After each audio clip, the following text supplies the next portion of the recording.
La soberanía divina. ¿No me es lícito hacer lo que quiero con lo mío? Mateo 20:15. El padre de familia dice, ¿no me es lícito hacer lo que quiero con lo mío?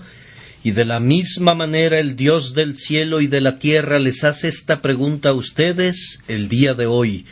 ¿No me es lícito hacer lo que quiero con lo mío? No hay ningún atributo de Dios que sea más consolador para sus hijos que la doctrina de la soberanía divina.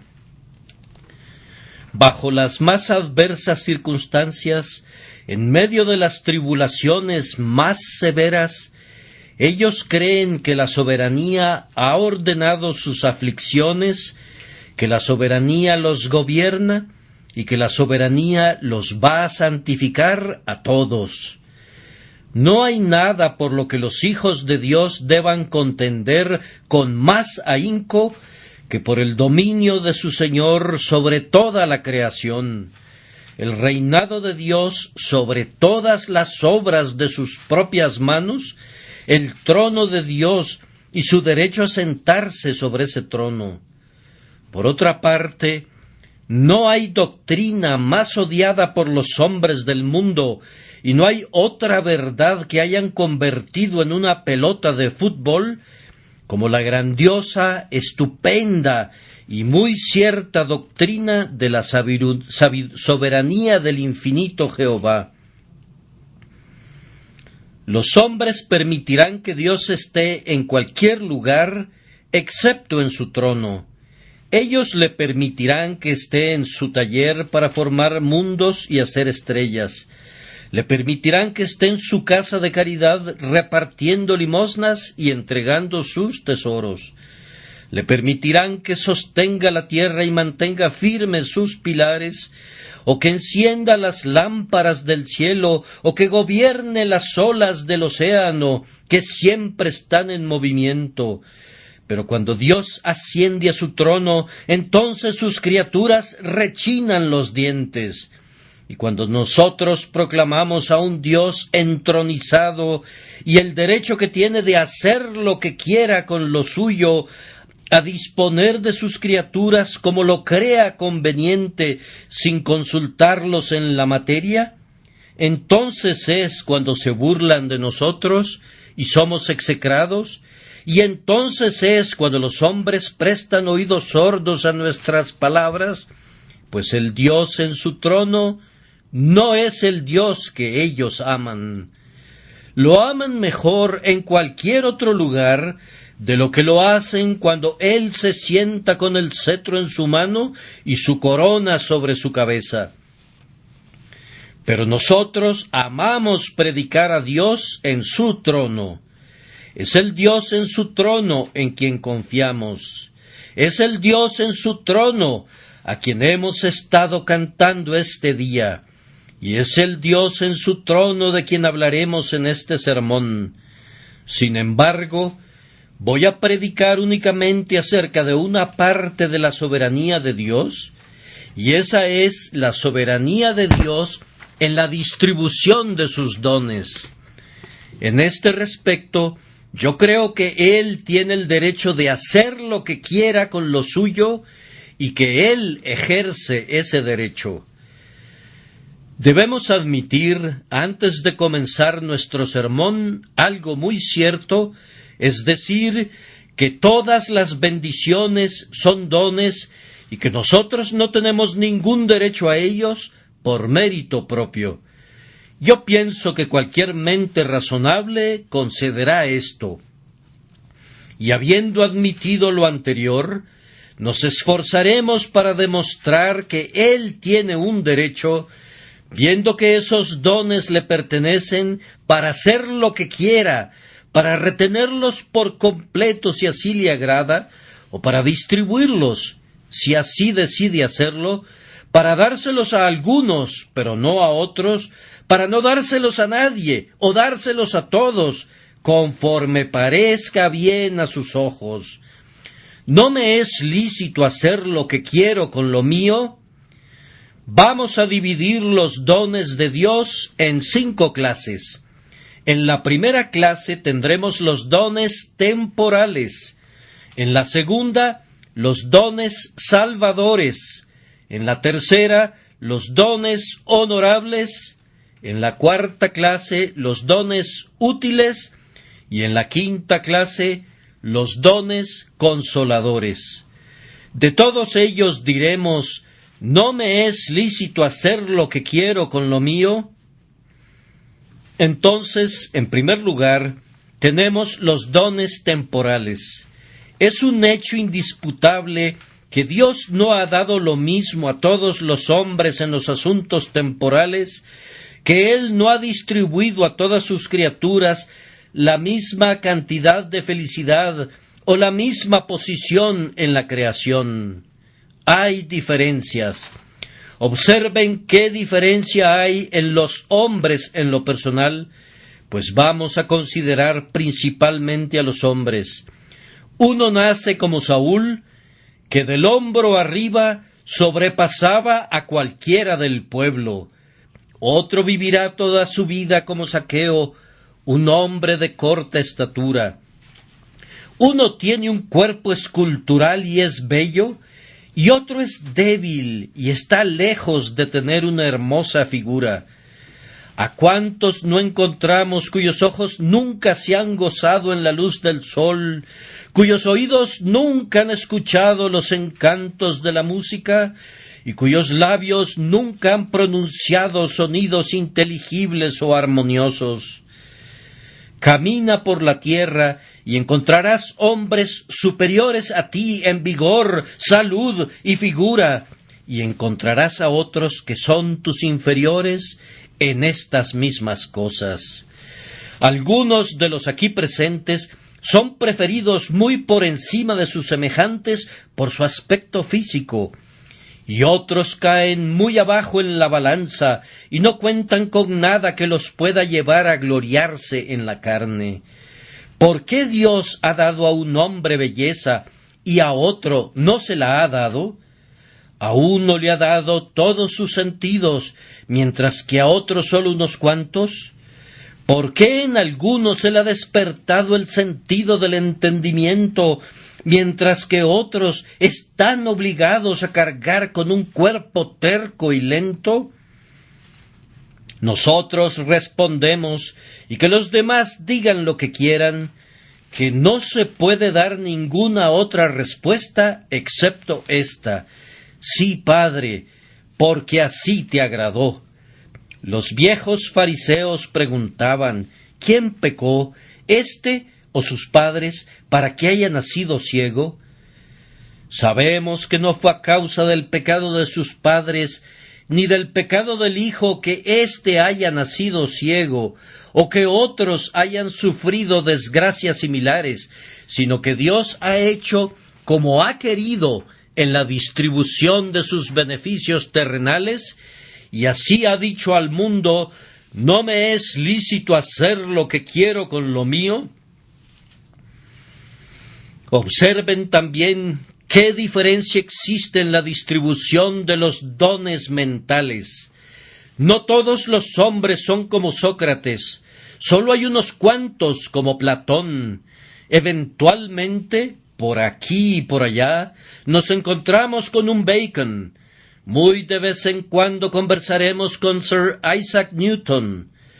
Algunos tienen estupendos intelectos con los que pueden descubrir los secretos, sondear las profundidades de los océanos, medir la altura de los montes, desdoblar los rayos del sol y pesar las estrellas. Otros no tienen sino mentes superficiales. Tú puedes intentar educarlos, pero nunca lograrás que sean grandes. No puedes mejorar lo que no está allí. No tienen talento y tú no puedes dárselo. Cualquiera puede ver que hay una inherente diferencia en la gente desde el mismo nacimiento. Algunos, con tan solo un poco de educación, sobrepasan a quienes han recibido una preparación elaborada. Tenemos a dos muchachos educados en la misma escuela, enseñados por el mismo maestro, y que se han aplicado a sus estudios con la misma diligencia, pero uno de ellos destacará muy por encima del otro. ¿Por qué ocurre esto? Porque Dios afirma su soberanía tanto sobre la mente como sobre el cuerpo. Dios no nos ha creado iguales, sino que ha diversificado sus dones. Un hombre puede ser tan elocuente como Whitefield, otro tartamudea aunque sólo hable 3 palabras en su idioma natal. ¿Qué es lo que ocasiona estas tremendas diferencias entre hombre y hombre? Respondemos que debemos referirlo todo a la soberanía de Dios, que hace como quiere con lo suyo. De nuevo observen cuáles son las diferencias de las condiciones de los hombres en este mundo. Se descubren de tiempo en tiempo mentes poderosas en hombres cuyos miembros arrastran las cadenas de la esclavitud y cuyas espaldas son descubiertas para recibir latigazos. Tienen su piel negra, pero en la mente son muy superiores a sus brutales amos. De la misma manera también, en Inglaterra descubrimos hombres sabios que a menudo son muy pobres y hombres ricos que con frecuencia son ignorantes y vanos. Uno viene al mundo para ser cubierto de inmediato con púrpura imperial. Otro solamente podrá usar las humildes ropas del campesino. Uno habita en un palacio y tiene una mullida cama para reposar, mientras que otros difícilmente encuentran un lugar de descanso y nunca poseerán una cubierta más suntuosa que la paja de su propia choza. Si nos preguntamos la razón de esto, la respuesta todavía es: sí, Padre, porque así te agradó. Y así de otras maneras, al pasar por la vida, ustedes observarán cómo se manifiesta esa soberanía. A un hombre Dios le da una larga vida y buena salud, de tal forma que escasamente conoce lo que es un día de enfermedad, mientras que otro hombre se tambalea y encuentra una tumba casi a cada paso, y temiendo a la muerte, siente que se muere 1000 veces. Un hombre aún en su extrema vejez, como Moisés, tiene un ojo vigoroso, y aunque su cabello sea gris, él se mantiene tan firme sobre sus pies como cuando era joven en la casa de su padre. Nuevamente preguntamos, ¿cuál es la causa de esta diferencia? Y la única respuesta adecuada es que es el efecto de la soberanía de Jehová. Encontrarán también que algunos hombres son arrancados en la flor de su vida, apenas en la mitad de sus días, mientras otros alcanzan los 70 años y más. Uno parte antes de haber cubierto la primera etapa de su existencia, y otro ve que su vida se alarga tanto que se convierte en una carga. Estoy convencido que debemos atribuir la causa de todas estas diferencias en la vida al hecho de la soberanía de Dios. Él es soberano y rey, y no hará lo que quiera con lo suyo. Vamos a dejar este punto, pero antes de hacerlo debemos detenernos un instante para terminar de reflexionar sobre él. Oh tú, que has recibido el don de una noble figura, de un hermoso cuerpo, no te jactes de ello, pues tus dones te vienen de Dios. Oh, no te gloríes, pues si tú te glorías, te vuelves feo en un instante. Las flores no se jactan de su belleza, ni tampoco los pájaros cantan a su plumaje. No sean vanas, hijas de la belleza. Ustedes, hijos, no se exalten por su hermosura. Y oh, ustedes, hombres de poder y de intelecto, recuerden que todo lo que tienen es otorgado por un soberano Señor. Él ciertamente creó, Él puede destruir.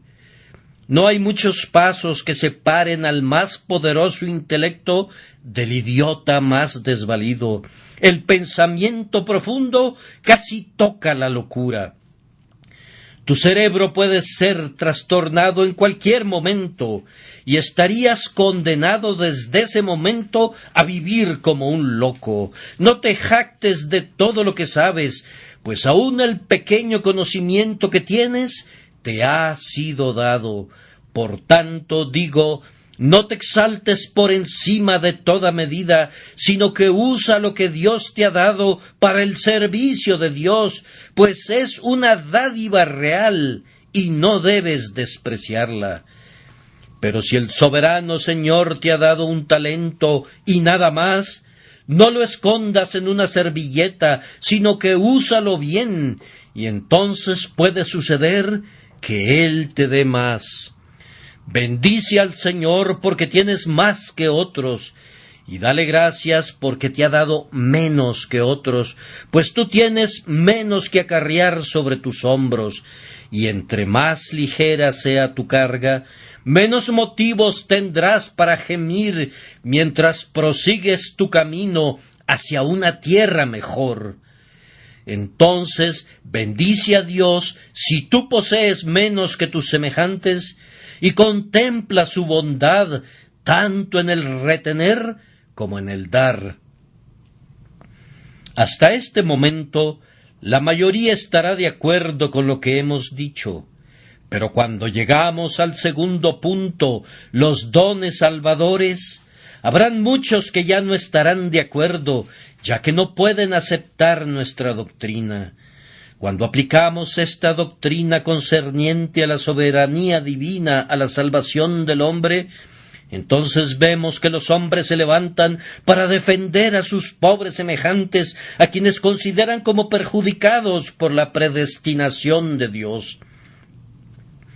Pero no he sabido de alguno que se alzara para defender al diablo, y sin embargo, yo creo que si algunas criaturas de Dios tienen un derecho de quejarse de sus tratos, son los ángeles caídos.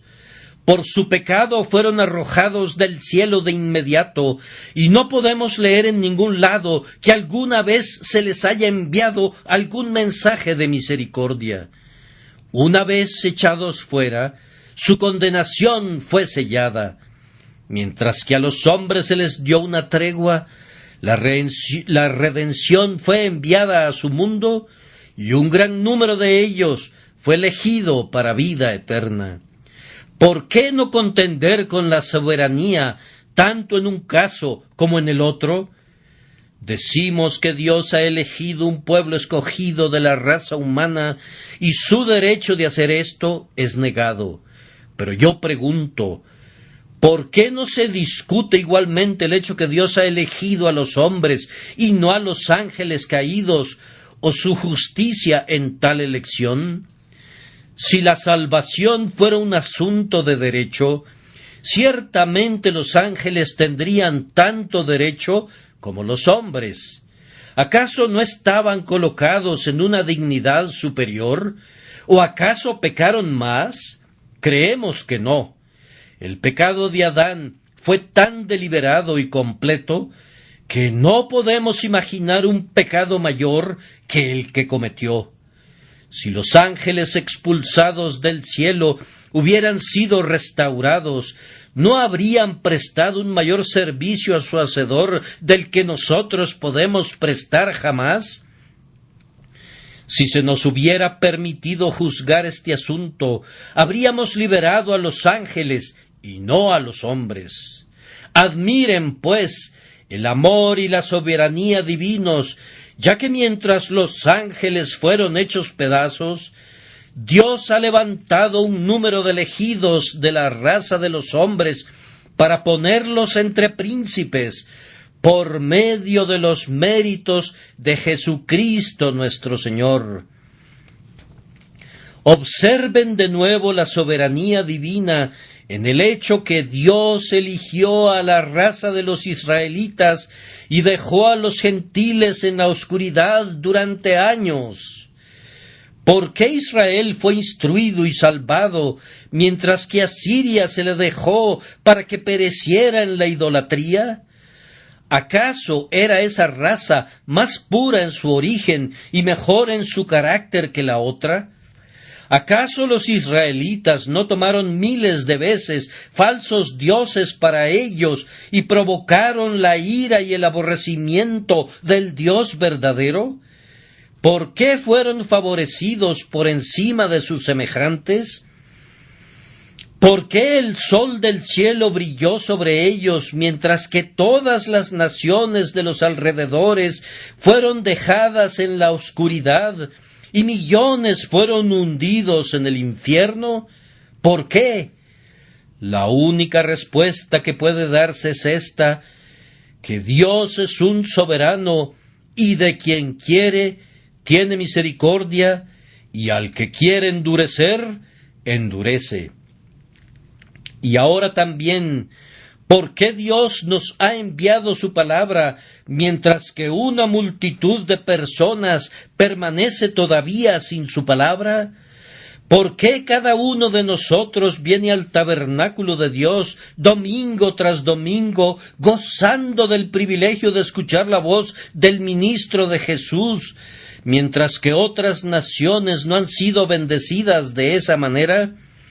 ¿Acaso Dios no pudo haber hecho que la luz resplandeciera en las tinieblas allí, al igual que aquí? ¿No hubiera podido Él, si así lo hubiera querido, haber enviado mensajeros ligeros como la luz para proclamar su evangelio por toda la tierra? Podría haberlo hecho si hubiera querido. Como sabemos que no lo ha hecho así, nos inclinamos en mansedumbre, confesando el derecho que Él tiene de hacer lo que quiera con lo suyo. Pero permítanme que recalque la doctrina una vez más. Contemplen cómo Dios despliega su soberanía, en que de la misma congregación, entre quienes escuchan al mismo ministro y oyen la misma verdad, uno es tomado y el otro es dejado. ¿Por qué es que para una de las personas que me escucha y que se sienta en aquella banca, y para su hermana que está sentada a su lado, el efecto de la predicación es diferente? Ellas han sido alimentadas sobre la misma rodilla, han sido mecidas en la misma cuna, educadas bajo los mismos sistemas, oyen al mismo ministro con la misma atención. ¿Por qué es que la una será salvada y la otra será dejada? Lejos esté de nosotros tejer alguna excusa para el hombre que es condenado. No sabemos de ninguno, pero también lejos esté de nosotros el restarle gloria a Dios. Nosotros afirmamos que Dios es quien hace la diferencia, que la hermana que es salva no tendrá que agradecerlo a sí misma, sino a su Dios. Habrá también dos hombres que son borrachos. Alguna palabra predicada traspasará a uno de ellos de lado a lado, mientras que el otro se quedará sentado inconmovible, aunque en todos los aspectos ambos sean exactamente lo mismo, tanto en constitución como en educación. ¿Cuál es la razón? Tú responderás que tal vez porque uno acepta y el otro rechaza el mensaje del Evangelio. Pero entonces deberías preguntarte, ¿quién hizo que uno lo aceptara y quién hizo que el otro lo rechazara? Te reto a que digas que el hombre mismo hizo la diferencia. Debes admitir en tu conciencia que es Dios el único a quien pertenece este poder. Pero a quienes no les gusta esta doctrina, están sin embargo levantados en armas en contra nuestra, y ellos se preguntan, ¿cómo puede Dios en justicia hacer tal acepción entre los miembros de su familia? Supongan que un padre tiene un cierto número de hijos, y que a uno de ellos diera todos sus favores y a los demás los dejara sumidos en la miseria. ¿No diríamos nosotros que se trata de un padre duro y cruel? Yo respondo que así es. Pero los casos no son los mismos. No es un padre con quien tienes que tratar, sino con un juez. Tú dices que todos los hombres son hijos de Dios. Te exijo que demuestres eso. Yo nunca lo he leído en mi Biblia. Yo no me atrevo a decir, Padre nuestro que estás en los cielos, mientras no sea regenerado. No puedo deleitarme en la paternidad de Dios para conmigo, mientras no sepa que soy uno con Él y coheredero con Cristo. No me atrevo a reclamar la paternidad de Dios siendo un hombre sin regenerar. No se trata de una relación de padre e hijo, pues el hijo tiene un derecho sobre su padre, sino de rey y súbdito, y ni siquiera una relación tan elevada como esa, pues hay un derecho entre el súbdito y el rey. Una criatura pecadora no puede argumentar algún derecho sobre Dios, pues eso equivaldría a que la salvación sea por obras y no por gracia. Si los hombres pudieran merecer la salvación, entonces salvarlos sería únicamente el pago de una deuda, y Él no les estaría dando nada más de lo que debería. Pero nosotros afirmamos que la gracia establece diferencias para que sea verdaderamente gracia. Oh, pero algunos preguntarán, ¿acaso no está escrito, a cada uno le es dada medida de gracia para provecho?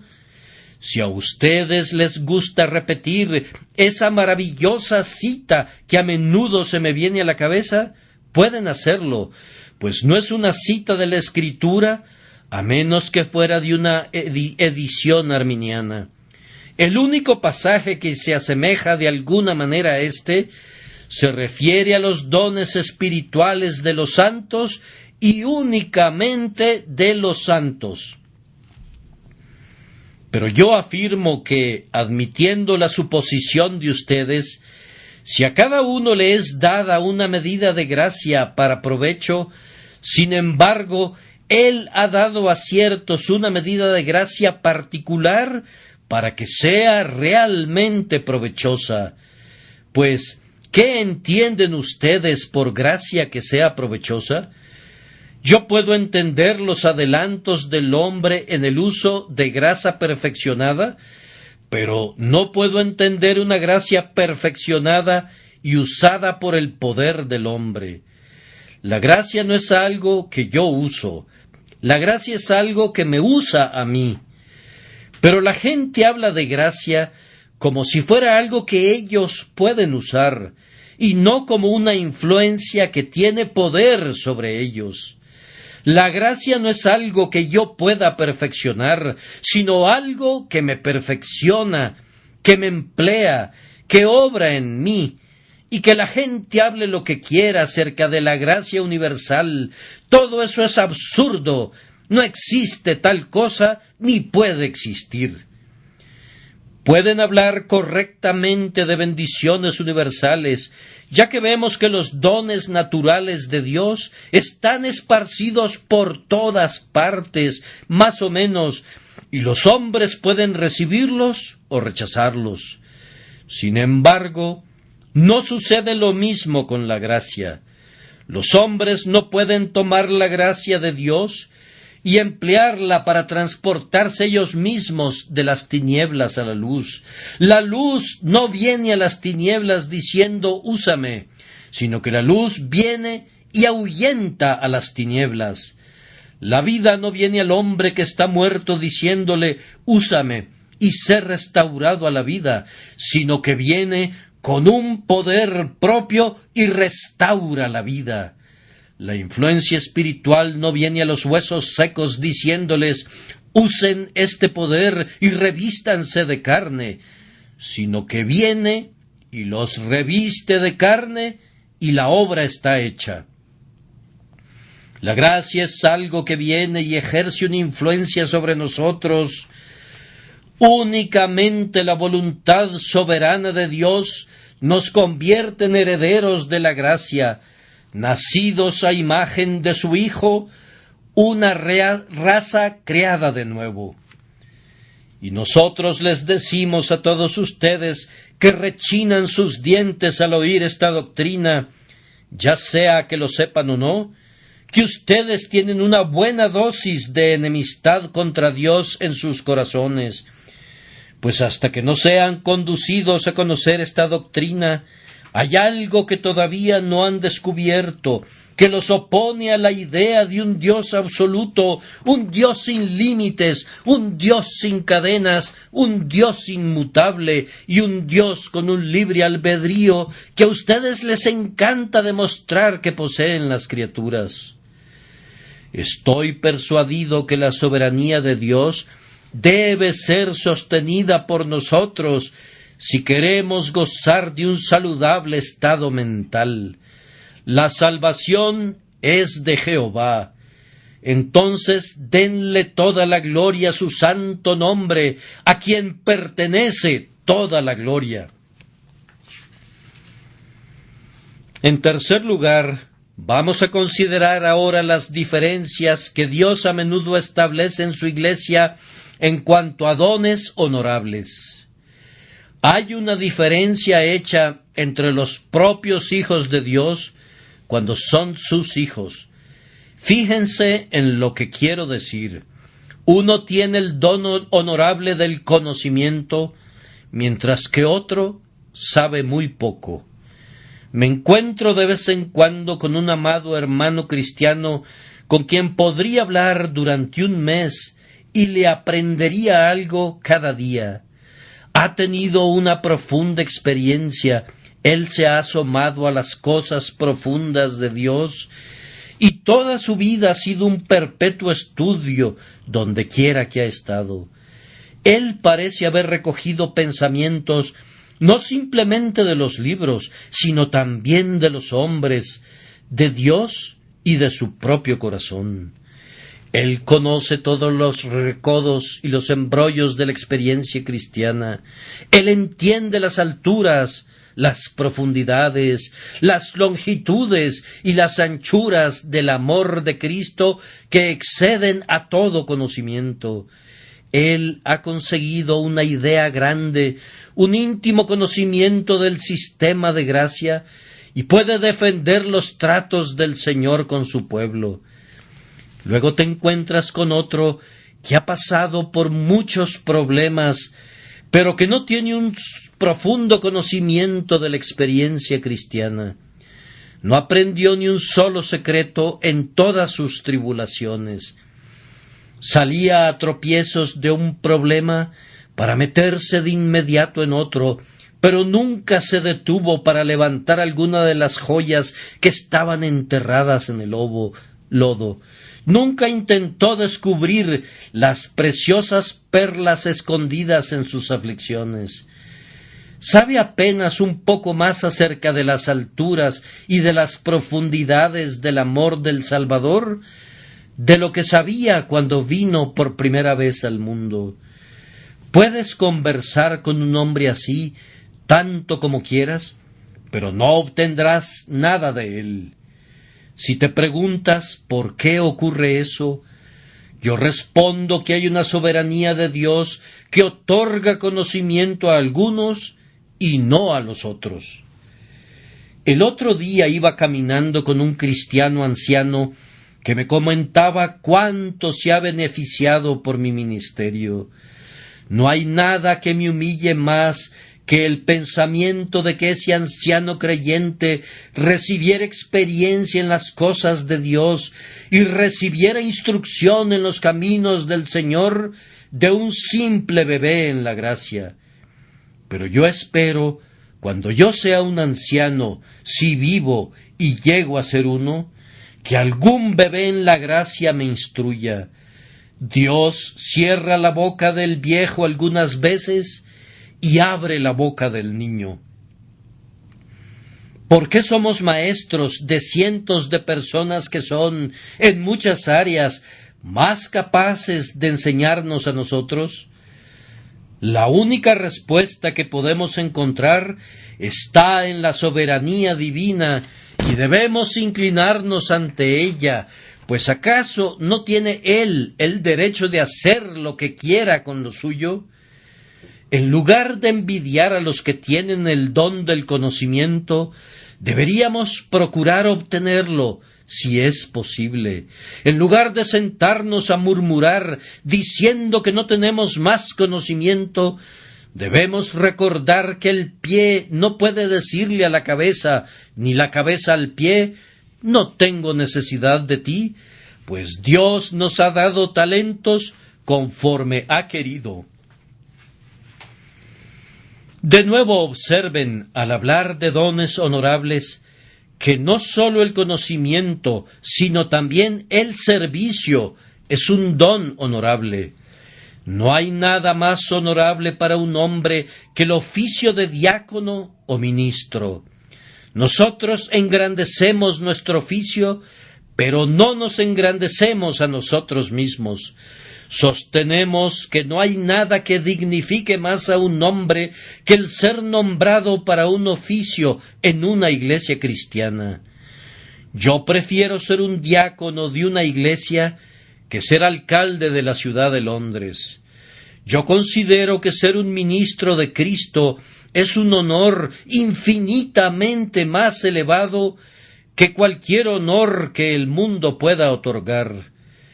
Mi púlpito es para mí más deseable que un trono, y mi congregación es un imperio lo suficientemente grande, un imperio ante el cual los imperios de la tierra se reducen a nada en cuanto a la importancia eterna.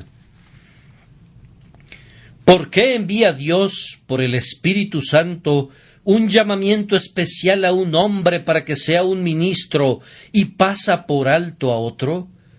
Hay otro hombre más dotado, tal vez, pero nosotros no nos atrevemos a ponerlo en un púlpito porque él no tiene un llamado especial. Lo mismo sucede con el diaconado. El hombre que todos piensan que es el adecuado para ese oficio es pasado por alto y otro es elegido. Hay una manifestación de la soberanía de Dios en sus nombramientos para los diversos oficios. Al poner a David en un trono, al convertir a Moisés en líder de los hijos de Israel a través del desierto, al elegir a Daniel para que estuviera entre príncipes, al elegir a Pablo para que fuera ministro de los gentiles y a Pedro para que fuera el apóstol de la circuncisión. Y ustedes que no tienen el don de un servicio honorable deben aprender la grandiosa verdad contenida en la pregunta del Señor: ¿no me es lícito hacer lo que quiero con lo mío? Hay otro don honorable, el don de la expresión. La elocuencia tiene mayor poder sobre los hombres que todos los demás dones juntos. Si un hombre quiere tener poder sobre la multitud, debe buscar tocar sus corazones y encadenar sus oídos. Hay hombres que son semejantes a vasijas llenas de conocimiento hasta el borde, pero que no tienen los medios para transmitir ese conocimiento al mundo. Ellos poseen todas las gemas del saber, pero desconocen cómo engarzarlas en el anillo de oro de la elocuencia. Pueden cortar las flores más bellas, pero no saben cómo tejerlas en una dulce guirnalda para presentarlas al ojo del admirador. ¿Cómo es esto? Nuevamente decimos que la soberanía de Dios está desplegada aquí en la distribución de dones honorables. Aprende aquí, oh hombre cristiano, si tú tienes dones, a arrojar el honor de ellos a los pies del Salvador, y si no los posees, aprende a no murmurar. Recuerda que Dios es igualmente bondadoso cuando retiene como cuando distribuye sus favores. Si alguien de entre ustedes es exaltado, que no se envanezca. Si alguien es humillado, que no sea despreciado, pues Dios da a cada vasija su medida de gracia. Sírvale cada uno según su medida, y adore al Rey del cielo, que hace lo que quiere. En cuarto lugar, notamos el don de utilidad. A menudo he hecho mal al censurar a mis hermanos ministros por no ser útiles. Le he dicho a alguno: tú podrías haber sido tan útil como yo si hubieras sido diligente. Pero seguramente hay otros que todavía son más diligentes y más eficientes y que trabajan de manera constante, pero con muy poco efecto. Y por lo tanto, permítanme retirar mi acusación y en lugar de eso afirmar que el don de la utilidad es el resultado de la soberanía de Dios. No está en el hombre ser útil, sino que es de Dios hacer al hombre útil. Nosotros podremos trabajar con toda nuestra fuerza, pero únicamente Dios puede hacernos útiles. Podemos desplegar todas nuestras velas cuando sopla el viento, pero no podemos hacer que sople el viento. La soberanía de Dios es vista también en la diversidad de los dones ministeriales. Te acercas a un ministro y eres alimentado con abundancia de alimento bueno. El otro ministro no da lo suficiente ni para alimentar a un ratón. Tiene abundancia de censura, mas no tiene alimento para el Hijo de Dios. Otro puede consolar al Hijo de Dios, pero no puede reprender al rebelde. No tiene suficiente fuerza mental para dar esos azotes que son necesarios algunas veces. ¿Y cuál es la razón? La soberanía de Dios. Uno puede blandir el martillo, pero no podría sanar un corazón quebrantado. Si llegara a intentarlo, vendría a tu mente la imagen de un elefante tratando de ensartar un hilo en una aguja. Un hombre así puede reprender, pero no puede aplicar aceite y vino en una conciencia herida. ¿Por qué? Porque Dios no le ha dado ese don. Hay otro que siempre predica sobre la teología práctica y muy raramente se refiere a temas doctrinales. Otro es todo doctrina y no puede predicar mucho acerca de Jesucristo y el crucificado. ¿Por qué? Dios no le ha dado el don de doctrina. Otro siempre predica a Jesús, bendito Jesús, hombres de la escuela de Hawker, y muchos dicen: oh, ellos no nos dan suficiente experiencia, ellos no se internan en la profunda experiencia de la corrupción que aflige a los hijos de Dios. Pero nosotros no les echamos la culpa por esto.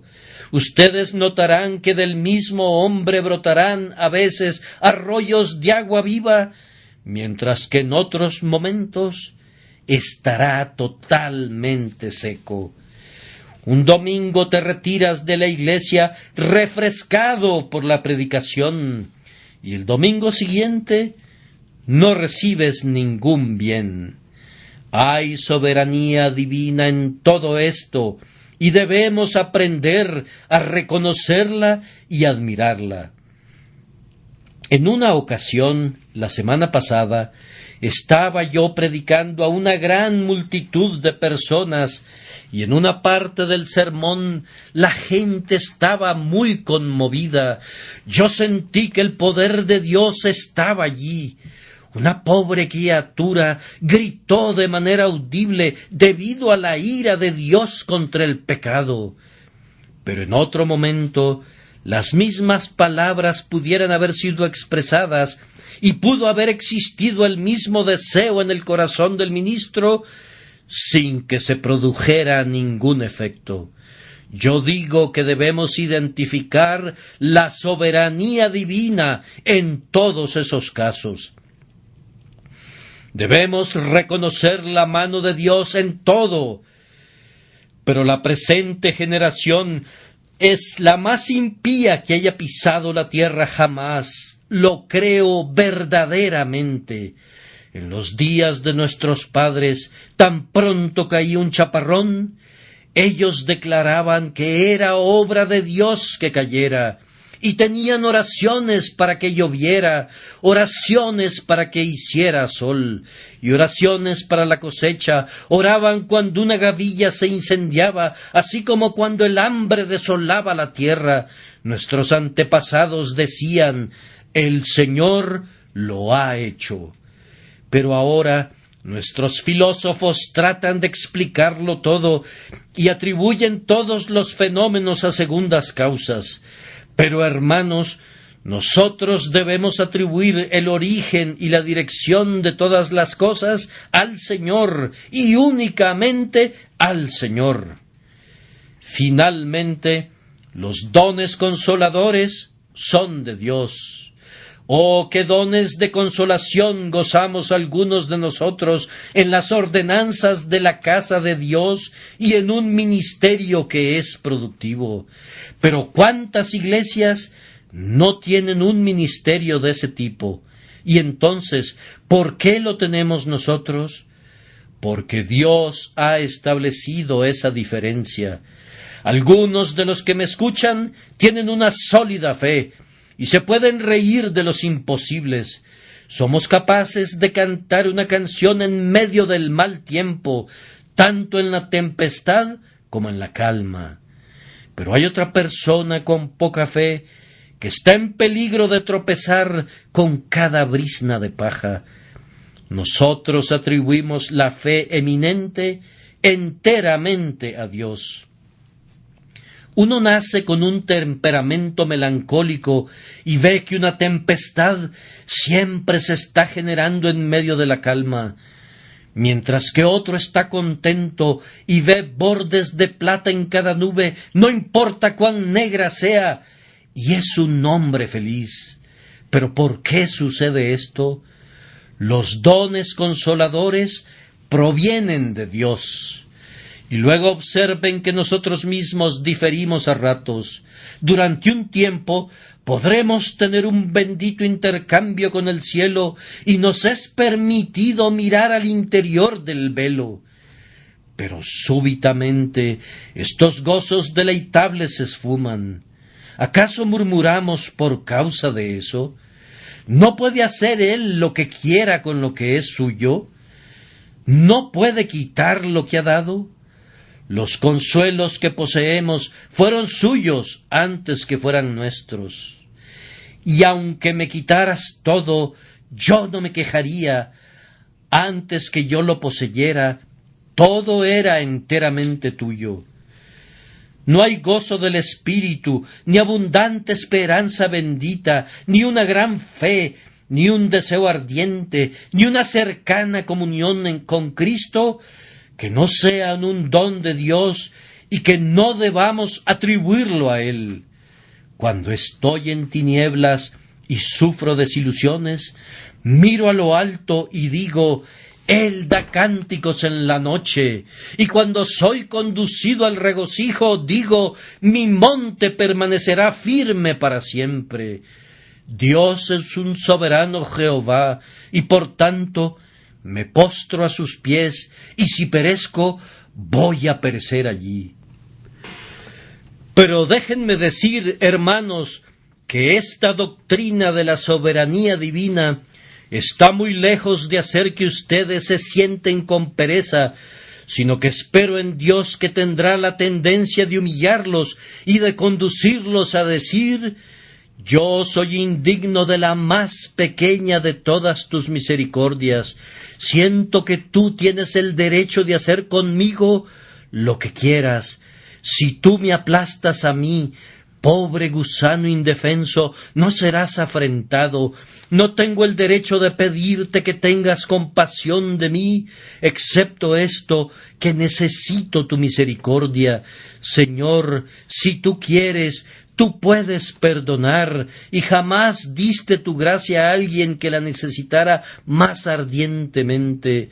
Puesto que estoy vacío, lléname con el pan del cielo. Puesto que estoy desnudo, vísteme con tu manto. Puesto que estoy muerto, dame la vida.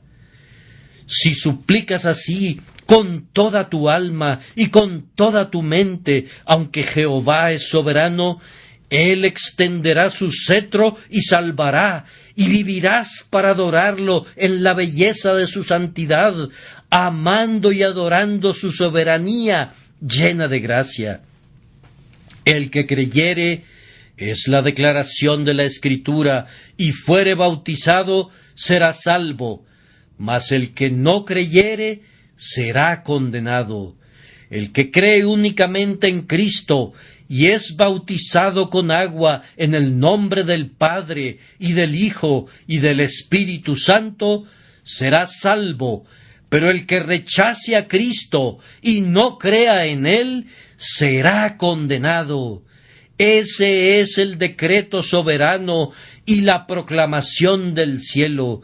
Inclínate ante Él, reconócelo, obedécelo, y que Dios te bendiga.